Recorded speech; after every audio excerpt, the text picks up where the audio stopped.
Tim Tebow and the Denver Broncos going for their 7th straight win, 8 out of their last 9 since Tebow took over when they welcomed the New England Patriots to Denver. Tom Curran from Comcast Sportsnet New England joins us, as well as Brandon Spano from Mile High Sports Radio in Denver. Brandon, I'm starting with you because you deserve a chance to crow a little bit. We had you on early in the Tebow phenomenon, and you were one of the first to convert. You got anything to say to everybody that didn't believe?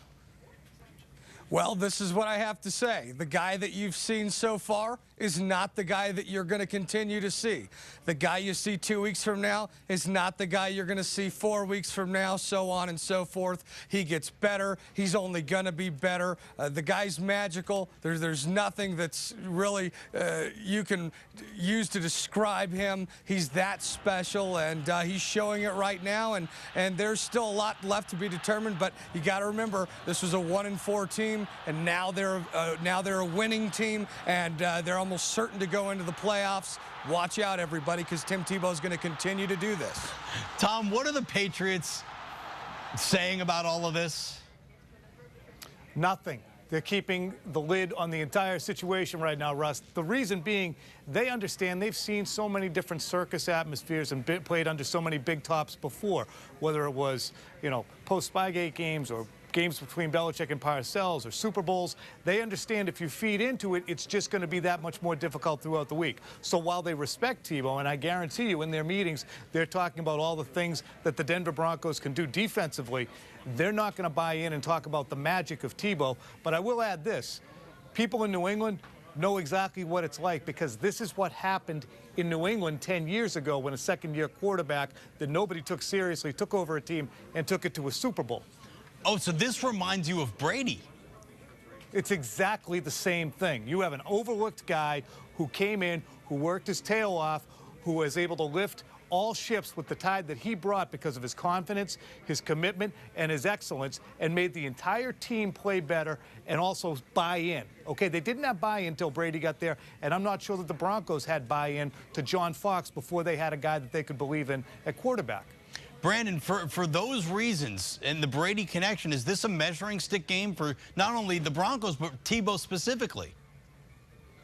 I don't know if it's a measuring stick game for Tebow just because of the injuries that New England has in the defensive secondary, some of the defensive issues that they've had. He's certainly faced tougher defenses. On a team level, it's definitely a measuring stick for the Denver Broncos. And like we've seen, anything that the Broncos succeed at, Tim Tebow is going to get a lot of credit in the meantime. Tom, I'm sure Bill Belichick has been asked about Tim Tebow. What has he said? I know he doesn't say much. Not buying in. He is just not buying in, Russ.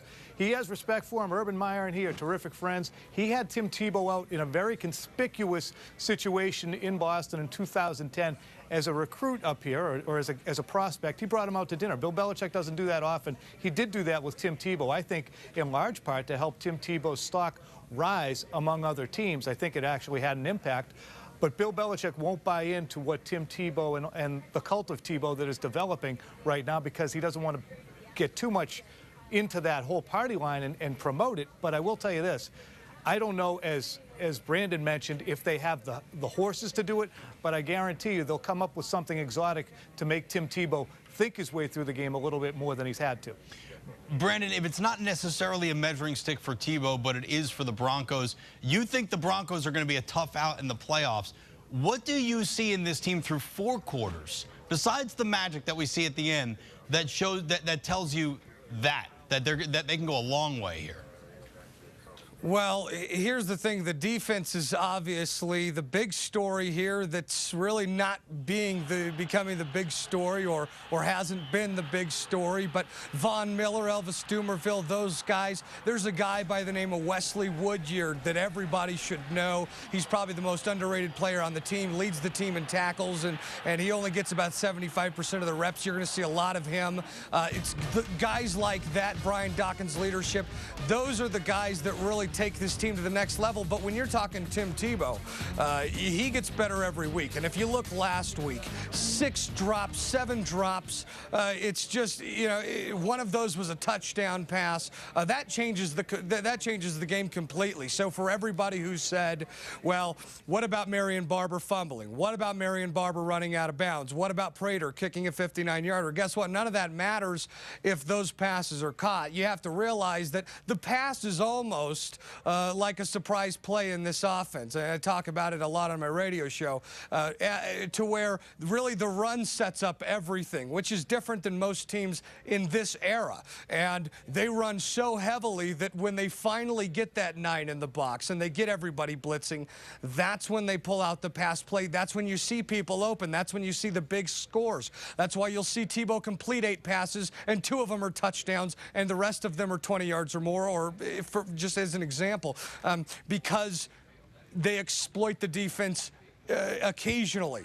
And when you don't catch those passes, that's when it does a lot of damage, which right now, you know, if they can get on track, they can hold some of those down. I think the Broncos have a great chance to not only upset some teams, but even beat the Patriots. And you got to remember, if they do meet the Steelers, which is what it looks like in the first round, Steelers have played real close with the Kansas City Chiefs and some other guys, so I think they got a great chance there. All right, hey, Tom, the defense is the big story. If you're watching the Broncos from play to play, how can the Patriots exploit a weakness in that Denver defense?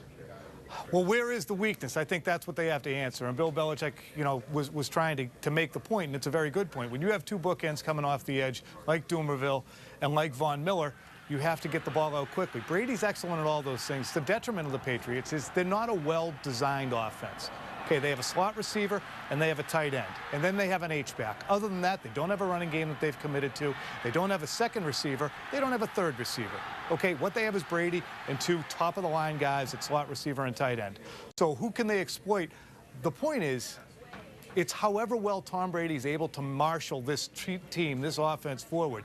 I don't think he's getting enough credit for, with the equipment he's using, to get 30 points a week, time after time after time out of these guys. I think it's fascinating. I'd be interested to hear from Brandon, if there is any time left in the segment, though, how much you think altitude plays into the success of the Denver Broncos in the 4th quarter, because I'll tell you this, if the Patriots want to go up-tempo on Denver, I wonder if they're going to have the wind to do that for 4 quarters. All right, Brandon, you can answer that question and also very quickly combine this. Tell me a prediction for this game.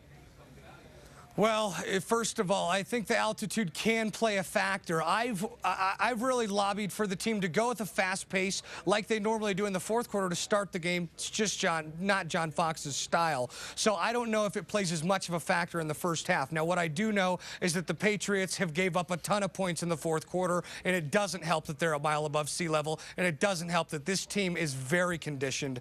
So I do think it can play a factor if the Broncos keep it close. My prediction on this game is actually that the Broncos beat up the Patriots a little bit, and they get some sacks, possibly a strip or something like that, which is something they've done the past couple games. And I see the Broncos actually taking this one. I think it's going to be a close one. I think it's going to be a lot of points, maybe something like a 35 to 32 kind of game, or 35-31, something like that.